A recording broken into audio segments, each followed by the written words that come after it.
નમસ્કાર વિદ્યાર્થી મિત્રો, આજે આપણે ધોરણ 11 ને 12નો ઇમ્પોર્ટન્ટ ટોપિક કન્ડિશન ફંક્શન વિશે જોઈશું. તો કન્ડિશન જે ફંક્શન છે, આ કન્ડિશનનો મતલબ શું થાય સૌપ્રથમ એ સમજવું છે. તો કે કન્ડિશન એટલે શરત. જ્યારે પણ આપણે કોઈ વ્યક્તિ સામે કોઈ કન્ડિશન મૂકીએ છીએ એટલે કે શરત મૂકીએ છીએ, ત્યારે એ શરતવાળું વાક્ય કેવું બને છે એને આપણે અંગ્રેજીમાં કેવી રીતે બનાવવું, જો એ બનાવતા શીખવું હોય તો આપણને આ કન્ડિશન ફંક્શન શીખવું જરૂરી છે. તો કન્ડિશન ફંક્શન એટલે શું? તો કે આ ફંક્શનનો ઉપયોગ શરત દર્શાવવા માટે થાય છે. શું દર્શાવવા માટે થાય છે? તો કે શરત દર્શાવવા માટે થાય છે. પણ આ શરતને આપણે કેવી રીતે દર્શાવવી, કયા સમયની શરત દર્શાવવી, એ આ કન્ડિશન ફંક્શનના અંદર આપણે શીખવું ખૂબ જ જરૂરી છે. તો મિત્રો, આપણે ધ્યાનથી જોશું કે આ જે કન્ડિશન ફંક્શન છે એના અંદર કયા કયા કીવર્ડ્સ ઉપયોગમાં આવી શકે. કીવર્ડ શીખવા બહુ જરૂરી છે, કારણ કે કીવર્ડ્સના આધારે આપણે આ ફંક્શનને ઓળખી શકીશું. તો આના અંદર કીવર્ડ્સ આવશે ઇફ અથવા તો અનલેસ. ઇફ અથવા તો અનલેસ, આ બે કીવર્ડ્સને તમે યાદ કરી લો તો આપણને કન્ડિશન ફંક્શન એકદમ સરળતાથી આવડી જાય.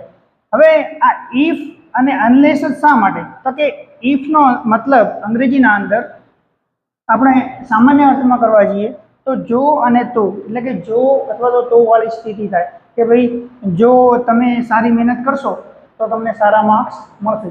આવી સ્થિતિ જ્યારે આપણે દર્શાવી હોય ત્યારે આપણે ઇફનો ઉપયોગ કરીએ છીએ. પછી બીજા નંબરે છે અનલેસ. અનલેસ શું છે? તો કે જ્યારે પણ અંગ્રેજીના અંદર યુએન આ જે પ્રિફિક્સ છે આગળ લાગી જાય એટલે મોટા ભાગે નેગેટિવ મિનિંગ થઈ જાય. કયો મિનિંગ થઈ જાય?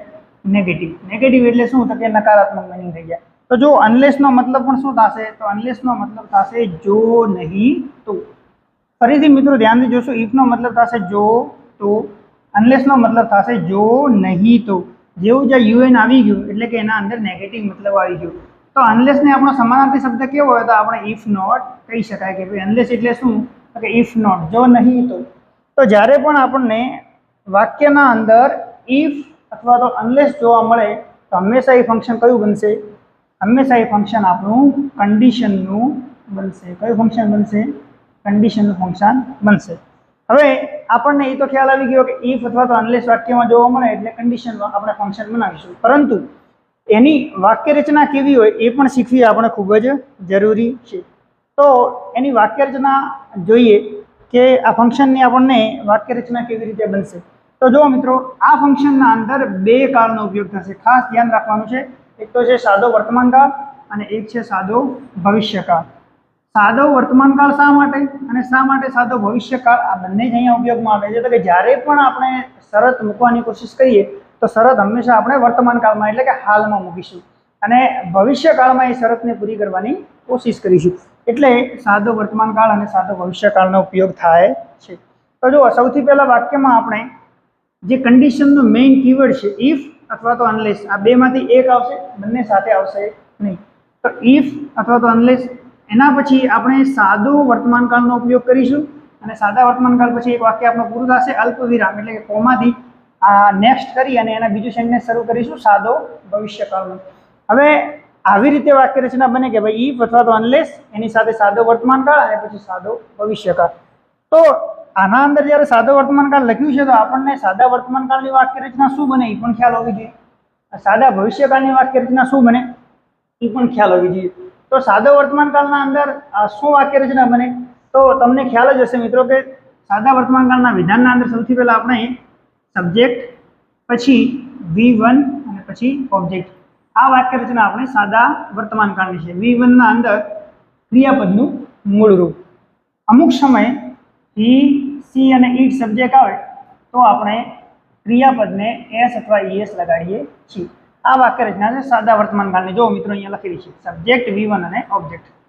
સાદો ભવિષ્યકાળની વાક્ય રચના શું છે? તો કે ભવિષ્યકાળ આવે તો ક્રિયાપદ તો આપણને ખ્યાલ છે કે V1 જ આવે, પરંતુ ભવિષ્યકાળના બે જે મેઇન શબ્દો છે will અથવા તો shall, આ બંને શબ્દો આપણને ભવિષ્યકાળના અંદર જોવા મળશે. તો સૌથી પહેલા એના અંદર છે સબ્જેક્ટ, સબ્જેક્ટ પછી આપણને will અથવા તો shall, એના પછી V1 અને પછી ઓબ્જેક્ટ. આ વાક્ય રચના આપણે યાદ રાખવાની છે. જો આ બંને વાક્ય રચના આપણને યાદ રહી જાય તો આપણું વાક્ય બહુ જ આસાનીથી બની જશે. શું કરવાનું? સૌથી પહેલા ફરીથી આપણે રિવિઝન કરીએ. ઇફ અથવા તો અનલેસ, એના પછી આપણે સાદા વર્તમાનકાળની વાક્ય રચના મૂકવાની, એના પછી આપણે સાદા ભવિષ્યકાળની. આટલું તમે વાક્ય રચના બનાવો એટલે તમારું આખું કન્ડિશનનું વાક્ય બની જાય. એક્ઝામ્પલ જોઈએ મિત્રો, તો જુઓ એક્ઝામ્પલના અંદર સૌથી પહેલું આપણે એક્ઝામ્પલ અહીંયા લખેલું છે કે if you know English you will gate job easily. જો અહીંયા આપણે વાક્ય રચના કેવી રીતે બનાવી છે કે ઇફ અથવા અનલેસ આપણે એક મૂકી દીધું, પછી સબ્જેક્ટ આવી ગયું V1 આવી ગયું, નો એટલે જાણવું, ઓબ્જેક્ટ આપણું ઇંગ્લિશ આવી ગયું. આ એક વાક્ય પૂરું થઈ ગયું. આ વાક્ય આપણું સાદા વર્તમાન કાળનું છે. પછી બીજું વાક્ય સ્ટાર્ટ થાય છે આપણે સાદા ભવિષ્યકાળનું. તો જુઓ સબ્જેક્ટ આવી ગયું યુ, વિલ સેલમાંથી વિલ, V1 આપણું આવી ગયું ગેટ, અને ઓબ્જેક્ટના અંદર જોબ ઇઝી.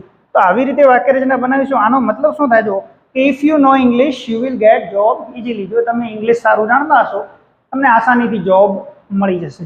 તો આ ઇફ વાળું વાક્ય છે, અને આ ઇફ વાળું વાક્ય આપણે કન્ડિશન ફંક્શનનું વાક્ય બનશે.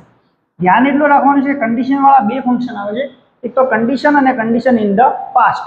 કન્ડિશન ઇન ધ પાસ્ટના અંદર આપણને ખ્યાલ હશે મિત્રો કે પાસ્ટ છે એટલે ભૂતકાળ છે, તો ભૂતકાળનું વાક્ય આવે નહીં. અહીંયા આપણે વર્તમાન કાળ અને ભવિષ્યકાળ આ બે કાળ જ્યારે જોઈશું ઇફની સાથે અથવા અનલેસની સાથે, તો આપણે એના અંદર કન્ડિશન એવું ફંક્શન નામ લખી નાખશું. કન્ડિશનને કન્ડિશન ઇન ધ પ્રેઝન્ટ આવું પણ કહેવાય છે. એટલે કન્ડિશન આવે કે કન્ડિશન ઇન ધ પ્રેઝન્ટ આવે બંને સેમ છે. બીજું વાક્ય છે જો if he gates job he will buy a new bike. જો તેણે જોબ મળશે તો તે નવું બાઇક ખરીદશે. એટલે કે વર્તમાનમાં જો એને જોબ મળશે તો ભવિષ્યમાં શું કરશે? નવું બાઇક ખરીદશે. તો આવી રીતે તમે જો મિત્રો ઇફ, પછી આપણે સાદા વર્તમાનકાળનું વાક્ય, પછી સાદા ભવિષ્યકાળનું, આવી રીતે આપણને આની વાક્ય રચના બનાવવાની થશે. ત્રીજું વાક્ય પણ છે જો મિત્રો અનલેસનું આપણે બનાવ્યું છે. અનલેસનો શું મતલબ? તો મેં તમને સમજાવ્યું કે જો નહીં તો કે અનલેસ યુ ડ્રાઈવ કેરફુલી. આનો મતલબ શું થાય? તો કે યુ ડ્રાઈવ કેરફુલી એટલે કે તમે ધ્યાનપૂર્વક ચલાવશો. પરંતુ જેવું જ એના અંદર અનલેસ આવી ગયું એટલે કે જો તમે ધ્યાનપૂર્વક નહીં ચલાવો તો શું થશે? You will meet an accident. તમારો અકસ્માત થવાની સંભાવના છે. એટલે કે હાલ વર્તમાનમાં આપણે ધ્યાનપૂર્વક ચલાવશું તો અકસ્માત નહીં થાય, પરંતુ ધ્યાનપૂર્વક નહીં ચલાવશું તો શું થશે? એક્સિડન્ટ થવાની સંભાવના છે. તો આવી રીતે ઇફ અથવા તો અનલેસ જ્યારે પણ વાક્યમાં જોવા મળે, ઇફ અથવા તો અનલેસ, અને એની સાથે વર્તમાન કાળ એટલે કે સાદો વર્તમાન કાળ અને અહીંયા સાદો ભવિષ્યકાળ જોવા મળે તો આપણે એ વાક્ય કન્ડિશન ફંક્શનનું છે એવું કહી શકાય. જો મિત્રો આ તો આપણે એનો કન્સેપ્ટ શીખી ગયા કે ભાઈ કેવી રીતે આપણે કન્ડિશન ફંક્શનને ઓળખીશું. ઇફ અથવા અનલેસ, એની સાથે સાદો વર્તમાન કાળ અને એના પછીનું વાક્ય સાદા ભવિષ્યકાળનું. જોઈએ એક્ઝામમાં કેવી રીતે પૂછાય છે તો કે એક્ઝામના અંદર ધ્યાન રાખવું મિત્રો, આવી રીતે પૂછાશે select the appropriate language function. Select કરવાનું છે લેંગ્વેજ ફંક્શનને આપણે એપ્રોપ્રિએટ એટલે કે યોગ્ય. ફ્રોમ ધ બ્રેકેટ મતલબ આ કૌંસમાં તમારો જવાબ આપેલા હશે ફંક્શનનું નામ, ત્યાંથી આપણે સિલેક્ટ કરવાનું છે. And write them against the given sentence. Given એટલે આપેલા વાક્યોને સામે, અગેન્સ્ટ એટલે ની સામે આપણે એને લખવાના છે. જેમ કે અહીંયા આપણને 3 ફંક્શન આપ્યા છે, alternative choice, condition, habitual action in the past. આવી રીતે તમને 2-3 ફંક્શનના નામ આપેલા હશે. નીચે તમને જેમ કે અહીંયા 1, 2 અને 3 વાક્યો આપ્યા છે એવી રીતે વાક્યો આપેલા હશે. સેક્શન એ ના અંદર આ પ્રશ્ન પૂછાય છે. તમારે આ વાક્યને જોઈ અને પછી આ વાક્ય કયા ફંક્શનનું છે એ આપણે ઓળખવાનું છે અને એની સામે એનું નામ લખવાનું છે. તો જો મિત્રો અહીંયા એક વાક્ય છે if it is rain teacher will cancel the class. If it's rain, અહીંયા તમે જો વાક્યના અંદર આપણને ઇફ જોવા મળે. મેં તમને શું કીધું હતું કે જ્યારે પણ વાક્યના અંદર ઇફ અથવા તો અનલેસ જોવા મળે તો આપણે વાક્ય કન્ડિશનનું બનવાની શક્યતા છે. ધ્યાન એટલું રાખવાનું છે કે ઇફ એની સાથે આપણે સાદો વર્તમાન કાળ અને એના આગળ સાદો ભવિષ્યકાળ. તો તમે જો ઇફ ઇટ ઇઝ રેઇન, સાદો વર્તમાન કાળ આપેલો છે, અહીંયા વિલ અને કેન્સલ V1 આપેલું છે, સાદો ભવિષ્યકાળ આપેલો છે. એટલે આ વાક્ય આપણું કયું ફંક્શનનું થશે? Expressing condition. તો એની સામે આપણે એક્સપ્રેસિંગ કન્ડિશન આવું લખવાનું થશે. એક્સપ્રેસિંગ કન્ડિશન આવું લખવાનું થશે. બીજા નંબરનું વાક્ય જોઈએ જો મિત્રો, if you don't bring your text book Dhruvil will give you 1. જો તમે તમારી ટેક્સ્ટ બુક નહીં લાવો તો ધ્રુવિલ તમને એક બીજી આપશે. તો અહીંયા પણ જો ઇફ આવે એટલે તરત જ ધ્યાન રાખવાનું. કન્ડિશન ડુ નોટ બ્રિંગ, અહીંયા V1 આપેલું છે, સાદો વર્તમાન કાળ, અહીંયા વિલ અને V1 કયું આવે? સાદો ભવિષ્યકાળ. તો આ પણ વાક્ય આપણું એક્સપ્રેસિંગ કન્ડિશનનું થશે. પછી unless you work hard you will not get a job. Unless આવ્યું મિત્રો, અનલેસ આવે એટલે જો નહીં તો. અનલેસ જ્યારે પણ વાક્યના અંદર હોય તો પણ એક કન્ડિશન ફંક્શનનો બને છે. એના અંદર શું લખ્યું કે જો તમે વર્ક હાર્ડ, વધારે મહેનત નહીં કરો, you will not get a job, તમને જોબ મળશે નહીં. અહીંયા પણ તમે જો વિલ ગેટ સાદો ભવિષ્યકાળ અને અહીંયા આપણને યુ વર્ક V1 આપેલું છે, તો સાદો વર્તમાનકાળ. તો સાદો વર્તમાનકાળ, સાદો ભવિષ્યકાળ અને ઈફ અથવા તો અનલેસ શું થશે? કન્ડિશન. એના તો બીજો પ્રશ્ન પણ સેક્શન એના અંદર પૂછાય છે. બીજા પ્રશ્નના અંદર શું હોય છે? તો select the most appropriate response. Response એટલે ઉત્તર આપો, પ્રત્યુત્તર આપો. જે પણ આપણે બે વ્યક્તિ અહીંયા વાતચીત કરતા હશે, સંવાદ હશે, જેમ કે તમે જો અહીંયા શૈલેષ અને મેનેજર બંને વાતચીત કરે છે, આપણે એનો જવાબ ફંક્શનના અંદર લખવાનો છે. અહીંયા ફંક્શનનું નામ આપણને આપેલું હશે. શું લખ્યું છે કે why should I join this job? મારે આ જોબ શા માટે જોઈન કરવી જોઈએ? તો તરત જ મેનેજર એને જવાબ આપશે, પરંતુ આપણે જે મેનેજર જવાબ આપે છે એ આ ફંક્શનમાં આપણે જવાબ આપવાનો છે, જે આપણે આજે ભણ્યા છીએ. કયું? કન્ડિશન. તો જ્યારે પણ જવાબ આપતા હોઈએ તો આપણે સૌથી પહેલાં શું ધ્યાનમાં આવવું જોઈએ? મેં તમને ધ્યાનથી શીખવાડ્યું કે ભાઈ ઈફ અથવા અનલેસ આપણે સૌથી પહેલાં એ જોવાનું છે. આ બંને આપણે જોવાઈ જાય તો ભાઈ સાદો વર્તમાનકાળ, સાદો વર્તમાનકાળ જોવાઈ જાય તો સાદો ભવિષ્યકાળ. આટલું જોઈ લો તમે એટલે તમારું વાક્ય જવાબ મળી જશે. તો જોઈએ જો પહેલું વાક્ય, if you join this job you will gate more salary. અહીંયા તમે જો ઇફ વાળું વાક્ય આવે છે, આ આપણે ધ્યાનમાં રાખવાનું છે કે આ કન્ડિશનમાં હોઈ શકે, બરાબર. એના પહેલાં આપણે સૌથી પહેલાં બધા વાક્યો જોઈ લઈએ. You should join this job, આના અંદર ક્યાંય ઇફ અથવા અનલેસ નથી, આ આપણો જવાબ નથી. વી use to give jobs to the talented people, અહીંયા પણ આપણને ક્યાંય ઇફ અથવા અનલેસ જોવા મળતું નથી. You will gate more salary, અહીંયા પણ આપણને ક્યાં ઇફ અથવા અનલેસ જોવા મળતું નથી, એટલે તરત જ આપણો જવાબ એ થઈ જશે. પરંતુ ધ્યાન રાખવાનું કે ઇફ તમે જુઓ એના પછી સબ્જેક્ટ V1 એટલે કે આ સાદો વર્તમાનકાળ આપેલો છે, પછી વિલ અને ગેટ એટલે કે V1, તો આ સાદો ભવિષ્યકાળ છે. તો આ એકદમ પરફેક્ટ વાક્ય રચના છે. ઇફ અથવા અનલેસ, સાદો વર્તમાનકાળ, સાદો ભવિષ્યકાળ, એટલે આપણો જવાબ અહીંયા આવી જશે કે if you join this job you will gate more salary. જો તમે આ જોબને જોઈન કરશો તો તમને સારી એવી સેલરી મળશે, મોર સેલરી, વધુ સેલરી મળશે. તો આવી રીતે આપણે આના જવાબ શોધવાના છે. એના પછી એક ત્રીજી પણ રીત છે, જે વિભાગ ડીના અંદર આપણો એક પ્રશ્ન પૂછાય છે એક્ઝામ લક્ષી. એ પ્રશ્ન શું છે તો એ પણ આપણે ધ્યાનથી જોઈ લઈએ. વિભાગ ડીના અંદર પ્રશ્ન છે કમ્પ્લીટ ધ સેન્ટેન્સ. વાક્યને પૂરું કરવાનું છે, ચૂઝિંગ ધ કરેક્ટ ઓપ્શન. સાચો જવાબ જોઈ અને આપણે એ વાક્યને પૂરું કરવાનું થશે. તો અહીંયા વાક્ય લખેલું છે ઇફ યુ રન ફાસ્ટ. અધૂરું વાક્ય આપણને આપ્યું છે, આગળનું વાક્ય આપણે પૂરું કરવાનું છે, ફંક્શનના અંદર પૂરું કરવાનું છે.